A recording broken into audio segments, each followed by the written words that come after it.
The rain hammered down against the fuselage of the transport aircraft as though the heavens themselves wanted to drown it out of the sky. Inside the cavernous hold, dimly lit by strips of emergency lighting, she sat bound, knees drawn to her chest, head bowed but eyes burning with a defiance that no chain could truly suppress. She had been stripped of her name and her identity, referred to on the manifest as nothing more than cargo, like a piece of equipment to be moved across contested airspace. The guards thought of her as a liability, but one not worth their fear because the steel cuffs and reinforced straps gave them the illusion of control. Yet beneath the bruises on her arms and the dirt across her cheek, a spark burned that had survived worse cages than this. She was not just a passenger against her will, she was a weapon waiting to ignite. The drone of the engines filled the air, a steady vibration that pressed into her bones, a reminder that above the storm clouds lurked more than weather. Hunters stalked them, jets armed with missiles waiting for the right moment to strike. She closed her eyes and breathed slow, as though bracing herself not for captivity but for release. In the silence between each thunderclap, she heard echoes of her training, voices barking commands, instructors drilling her until her muscles bled. They had turned her into something unbreakable, and even though the world had written her down as cargo, she knew she was still the storm they feared. Each scar across her skin was not weakness but a road map of survival, and with every beat of her heart she remembered codes etched into her memory, codes that entire nations would burn cities to possess. She told herself she could not die here, not strapped to a wall in the belly of a plane, not when destiny waited for her in fire and steel. The aircraft shook, turbulence ripping through the hold, and she knew it was not the weather this time. Somewhere out in the night sky, enemy jets had locked on. Her captors stirred nervously, checking weapons, muttering into radios, but she only smiled faintly in the dark. The storm was here and she was ready. She remembered the long nights of her training, the way instructors had forced her to fight until her muscles tore, the way every scar on her body had been etched into her like a map of survival. She thought of the codes hidden deep in her memory, the ones entire nations would burn to possess.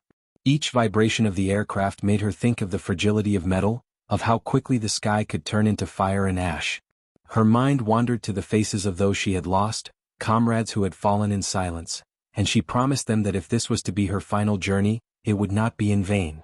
The pilots up front had no idea what kind of storm they were carrying strapped in their hold, and the enemy jets prowling beyond the clouds had no idea what kind of reckoning they were about to invite. The first missile streaked past the transport, a flash of fire that painted the clouds white before vanishing into the void. The guards inside stumbled, one cursing into his headset, another gripping the straps overhead as though the thin nylon could save him from gravity's wrath. She tilted her head back, feeling the change in the rhythm of the engines, the way the pilots forced the lumbering aircraft into maneuvers it was never designed to make. Enemy jets were circling, hungry predators closing in on a wounded beast. In the confusion, her pulse steadied instead of racing. The storm she had been waiting for was breaking, and the bonds on her wrists no longer felt like chains but like the last barrier between captivity and freedom. The air inside the hold vibrated with the roar of afterburners outside, the predatory jets slicing through the night, their cannons primed, their pilots trained killers convinced they were chasing down helpless prey. But prey she was not. Her eyes narrowed as the aircraft banked sharply, crates sliding across the deck and smashing against the walls. A guard tripped, his rifle clattering from his hands and skidding close enough that the metal nearly kissed her boots. She did not lunge for it, not yet. Timing was everything, and her instincts whispered that the moment was close. Another missile lit the sky, this one slamming too near, rattling the entire hull until rivets screamed in protest. The lights flickered, then returned, casting long, trembling shadows that made the cargo bay look like the inside of a furnace. Fear spread among the guards, one shouting that they were done for, another screaming at him to shut up. She watched them unravel, every thread of their discipline snapping under the pressure of imminent death. She inhaled deeply, the metallic stench of fuel and sweat filling her lungs, and thought again of the codes locked in her head, of the reason she was hunted and shackled like a weapon too dangerous to trust. They thought her powerless here, but she knew better. The enemy jets had made the mistake of closing in, and she could already imagine the patterns of their attack. She could almost see the pilots behind their visors, confident in their kill, unaware that in this very hold sat the mind that had been trained to tear them apart. Another jolt slammed the aircraft, sparks spitting from the ceiling, and the guards fumbled with their rifles, pointing them everywhere but the right place. Her lips curved into the faintest of smiles. She was ready to move. The transport dove lower, engines howling as the pilots fought to shake the enemy from their tail. Outside, tracer rounds lit the storm like angry comets, streaks of red and white chasing the lumbering craft. Inside, chaos reigned, guards shouting over each other, alarms blaring, crates tumbling across the deck. She shifted her weight carefully, testing the cuffs, her eyes darting to the fallen rifle only a few feet away. One guard lunged for it, but another lurch of the plane sent him sprawling face-first into the bulkhead.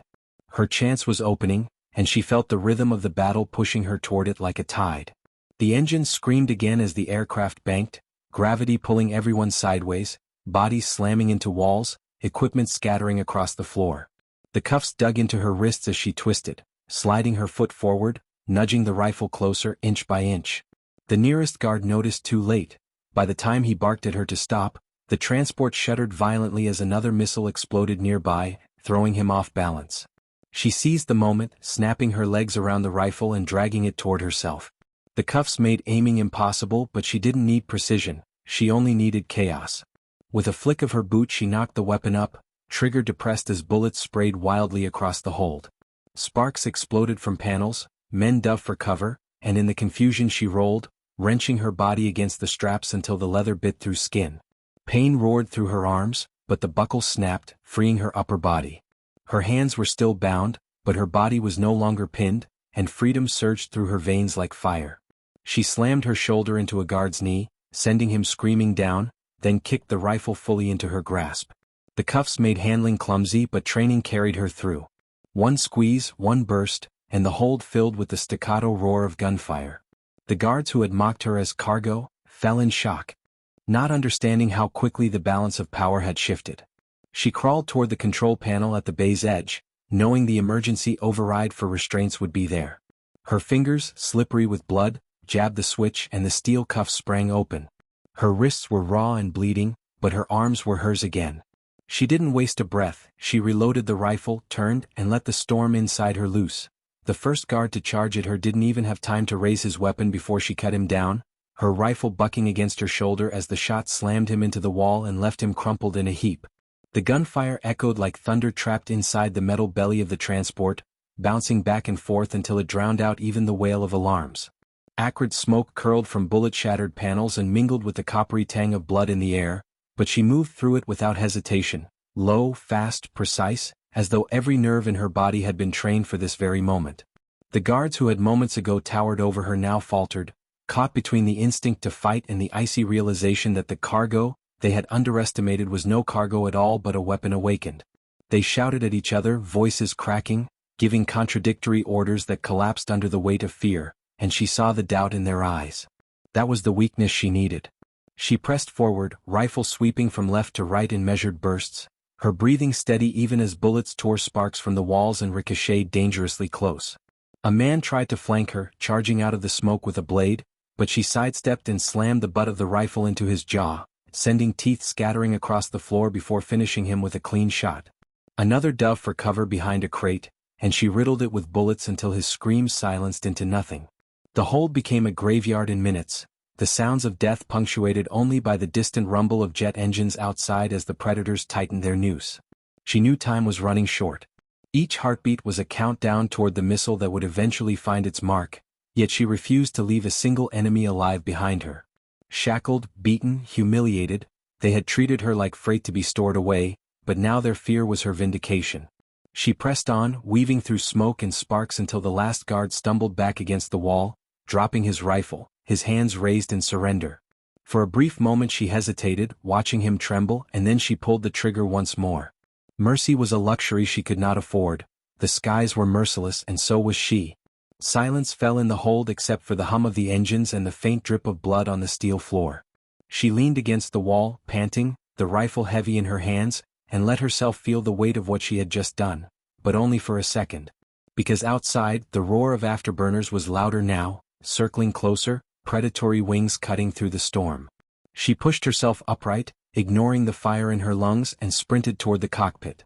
The steel door was locked, but locks were obstacles, not barriers. She fired until the hinges shrieked and tore away, then kicked it open, stepping into the chaos of flashing warning lights and panicked pilots. They turned, eyes wide, too stunned to move. She raised her rifle, and the choice was already made. In seconds the cockpit was hers. She shoved the bodies aside, hands moving across controls she had memorized long ago in training simulators, fingers dancing over switches, systems flickering back to life under her command. The aircraft shuddered again, rattled by cannon fire from the enemy jets pressing their advantage. Her eyes narrowed, lips pressed tight, and her mind sharpened to a razor's edge. They thought they were hunting prey, but in 20 minutes they would know the truth. 6 hunters would fall from the sky, and the storm they had unleashed would belong to her. Her fingers flew across the console, recalibrating the controls that the terrified pilots had been too panicked to manage, rerouting power to the engines, silencing blaring warnings one by one until only the steady growl of the turbines filled the cockpit. She slid into the pilot's seat, hands steady on the yoke, her eyes sweeping over the storm-lashed skies ahead. Lightning split the clouds, and for an instant she saw the enemy, sleek shadows darting through the darkness, fangs of light flashing from their cannons. The transport had been built for lumbering hauls, not combat, but she had been built for war, and she knew that even a clumsy beast could become lethal when guided by the right hands. A missile alert screamed in her headset. She yanked the controls, dropping the nose hard, the massive aircraft groaning as it plunged toward the storm. G-forces pressed against her chest, but she embraced the crushing weight, using the turbulence to throw off the lock. The missile streaked past harmlessly, vanishing into the storm below. She grinned, breath sharp between her teeth, her pulse a steady drum. The enemy jets closed in, forming a tightening circle, but she welcomed it. They wanted her pinned, predictable, but unpredictability was her ally. With one hand she triggered the cargo bay release, sending broken crates and shattered equipment spilling into the night. The debris tumbled like shrapnel, one jet clipping a tumbling panel and veering off course, smoke trailing from its wing.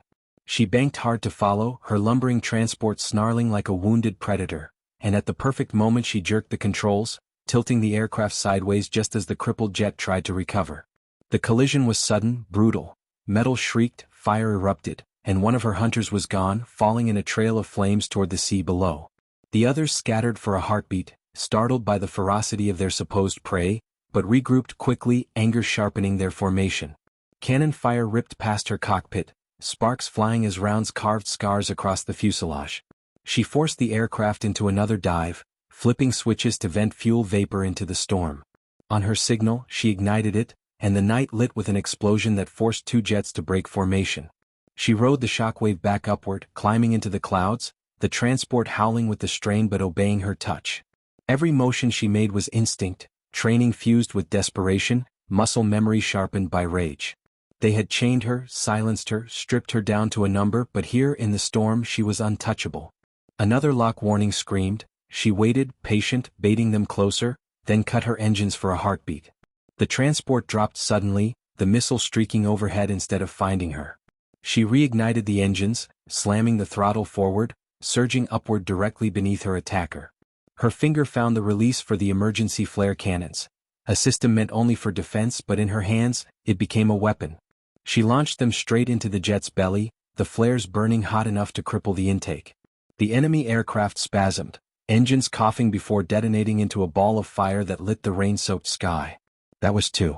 Her chest rose and fell with steady breaths, each kill feeding the steel in her blood.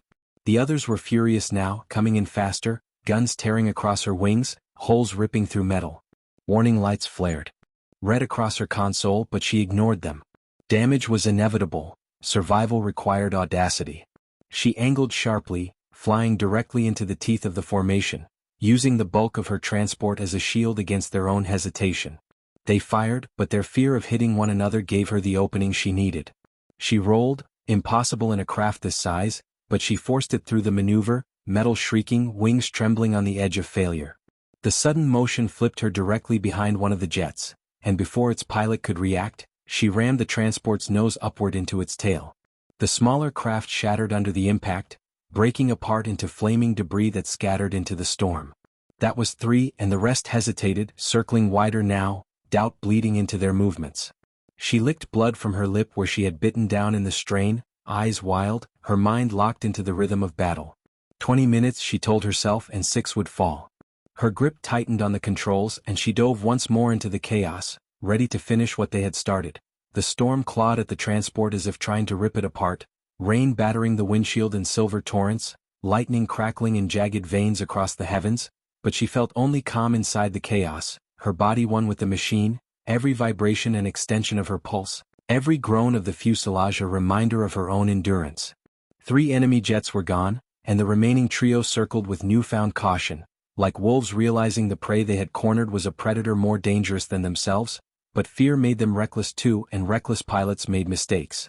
She kept her eyes sharp on the sensors, her mind calculating angles and timings with ruthless efficiency, recalling every tactic drilled into her through years of brutal training, every maneuver whispered to her in simulators and battle exercises, and twisting them into something raw, instinctive, alive.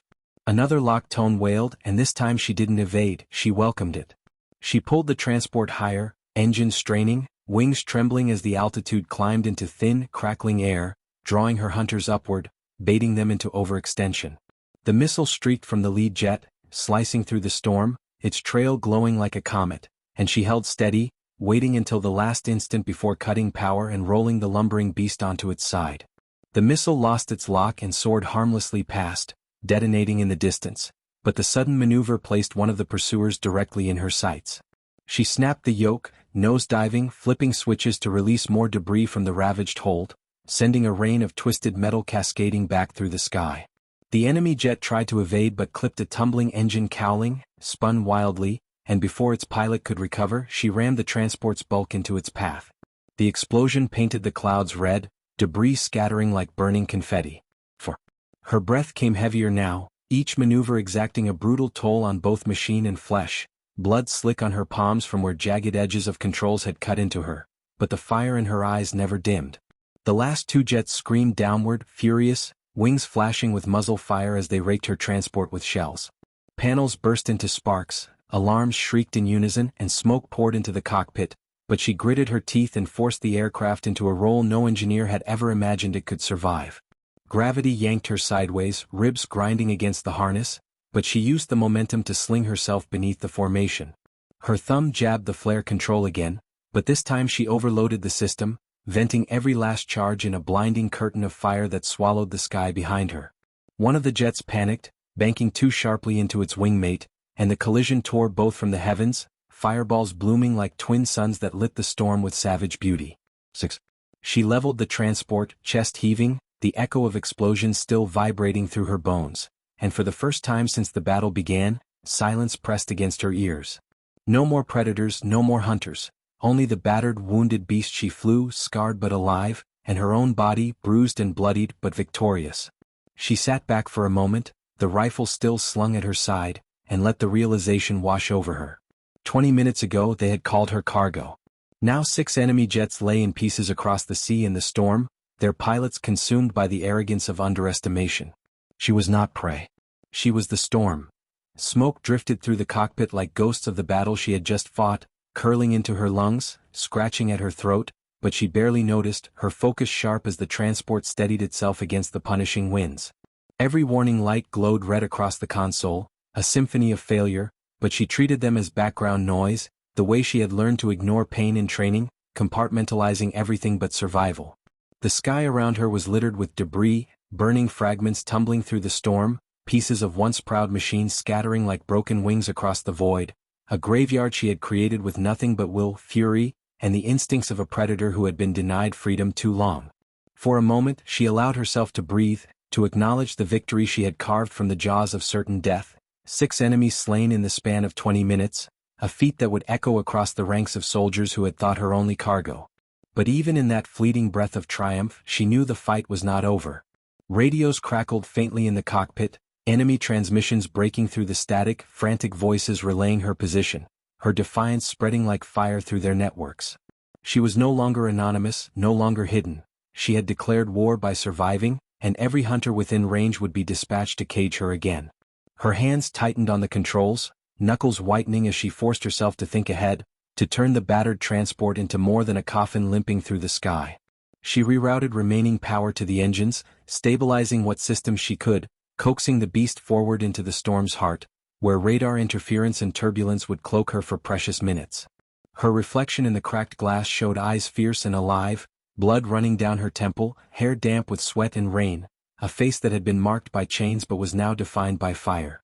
She whispered to herself, not words of comfort, but a vow that this was only the beginning, that her captors, her enemies, the faceless men who had dared call her cargo, would all pay in time. Outside, lightning illuminated the storm-tossed horizon, and beyond it she saw the faint glimmer of lights on the water, a fleet stationed like a net waiting for her fall. The enemy was gathering, not just jets this time but ships bristling with guns, a blockade designed to finish what the skies had failed to do. She felt exhaustion gnaw at her bones, every muscle trembling from strain, but she welcomed it, for exhaustion was proof she was still alive, still moving, still fighting. Her thoughts drifted for a heartbeat to the comrades she had lost, the mission that had brought her here, the codes locked in her memory that were worth more than nations, and she swore she would not die until those codes were delivered, until the price of her survival was paid in full. The transport rattled, metal skin peeling in places, engines coughing under the demand, but she held it steady, threading through lightning and wind like a dancer weaving between blades. Fear had no hold on her anymore. They had tried to reduce her to nothing, but nothing had risen into something unstoppable, and if the fleet ahead wanted her as an enemy, then she would give them an enemy worthy of their nightmares. She adjusted the trajectory, eyes narrowing at the blockade below, already calculating how to turn their own fire against them, how to make the legend of 6 jets fallen in 20 minutes only the prologue of a greater storm to come. The world seemed to hold its breath on that pale August morning. From the runways along the California coast to the scattered airfields inland, the hum of aircraft engines filled the air like the heartbeat of a nation preparing for its final stand. The Japanese bombers, 12 colossal giants of steel and menace, had crossed into American skies, determined to burn Los Angeles to the ground. They carried enough incendiaries and high explosives to reduce the city to ash, to turn its hills, its sprawling neighborhoods and its proud factories into a wasteland of fire and ruin. But one pilot, a woman who had been told again and again that she was too weak, too fragile, too delicate for the brutal demands of G-forces, now stood ready to write her name into eternity. Captain Evelyn Hart, callsign Valkyrie, climbed into her cockpit, strapped down the harness across her shoulders, and whispered into the silence. "This is for every soul who said I couldn't. This is for every child who deserves to wake up tomorrow."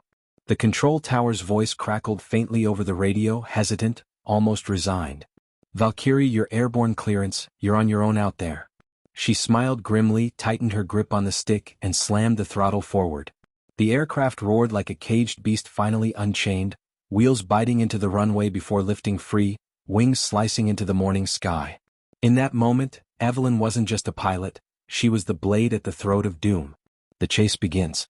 The bombers were already visible on the horizon, dark specks crawling against the rising sun, flanked by their deadly escorts. A dozen Mitsubishi Zeros swarmed around the lumbering giants, fast, nimble and merciless. Any lone fighter would normally stand no chance, but Evelyn wasn't flying as anyone. She carried not only her aircraft's firepower but also a conviction born of years of doubt, mockery and dismissal. Her first dive came sudden and sharp, sunlight gleaming off her wings as she cut across the bomber's path. She squeezed the trigger, tracers spat forward, slashing across a Zero's cockpit. The enemy fighter exploded in a blossom of fire, spiraling downward toward the Pacific. Evelyn pulled hard, G-forces clawing at her body, pressing her against the seat, whispering the same old taunt, "You're not strong enough." But she was. Breath locked tight in her chest, muscles strained, blood threatening to pool away from her brain, yet she endured. She pulled through the turn, eyes locked on the next target. A nation watching. Down below, Los Angeles wasn't just sleeping, it was waiting. Thousands of families clustered around radios, the word of incoming bombers spreading like wildfire. Defense sirens howled, air raid wardens shouted orders, and anti-aircraft guns pivoted skyward, their crews scanning desperately for the first shapes in the sky. At a small diner along the coast, a waitress named Clara leaned over the counter, listening as the announcer's voice trembled through static. "Repeat, we have confirmed enemy bombers en route. All civilian defense units prepare for impact. God help Los Angeles." No one in that diner knew her name yet, but Evelyn Hart was up there alone, carving lines of fire into the sky to protect them. Fire in the skies. The first bomber loomed large in her sights, its engines growling, its belly heavy with death. Evelyn lined up her shot, fired into the wing root and watched fuel ignite. Flames tore outward, devouring the bomber until the whole beast lurched downward, trailing smoke like a dying comet. The crew inside had no time to scream.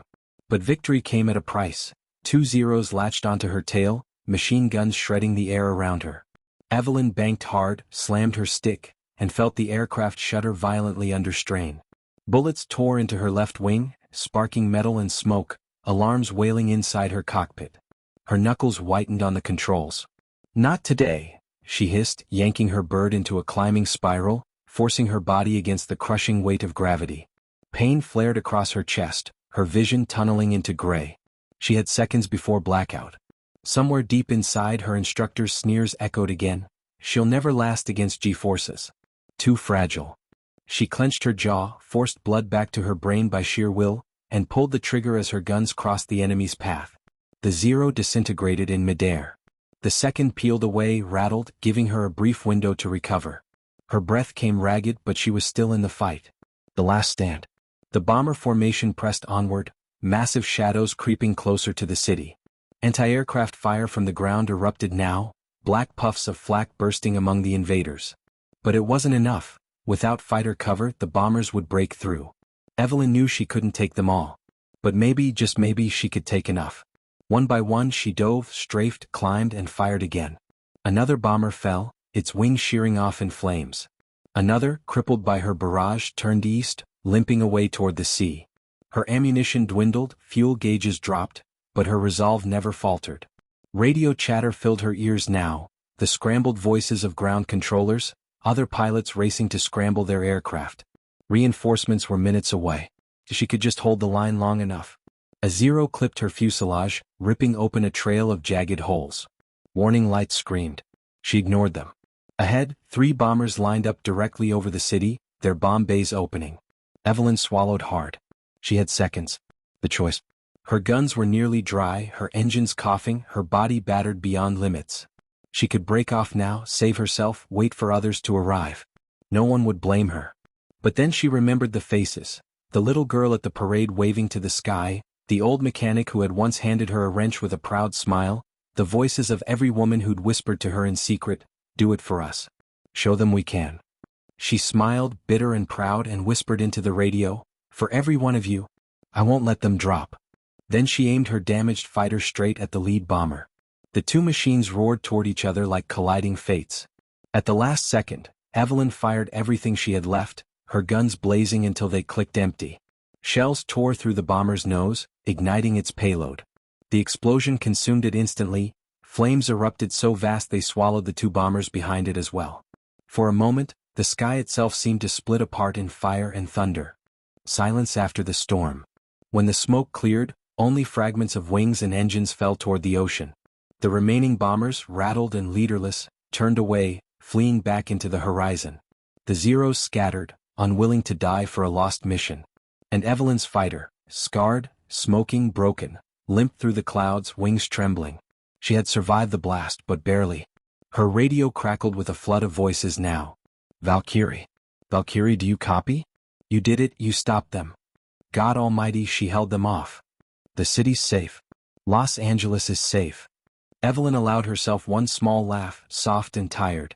She touched the photo taped inside her cockpit, her squadron smiling in better days, and whispered, "Guess I wasn't too weak after all." Her plane dipped, guiding itself back toward the runway, a legacy carved in flame. When her wheels touched down, crowds were already gathering along the airfield fences, soldiers and civilians alike shouting her name. Mechanics ran to meet her, commanders stood in stunned silence, and the world's eyes turned toward a lone woman who had defied the impossible. Reporters would later call it, the flight that saved Los Angeles. Children would grow up learning the name Evelyn Hart. For generations she would be remembered not as someone too weak for G-forces, but as the warrior who turned the tide with nothing but courage, steel, and fire. And when asked years later how she endured it, how she fought when everything said she shouldn't, Evelyn would only smile and reply, "Because someone had to. And I was there." The end.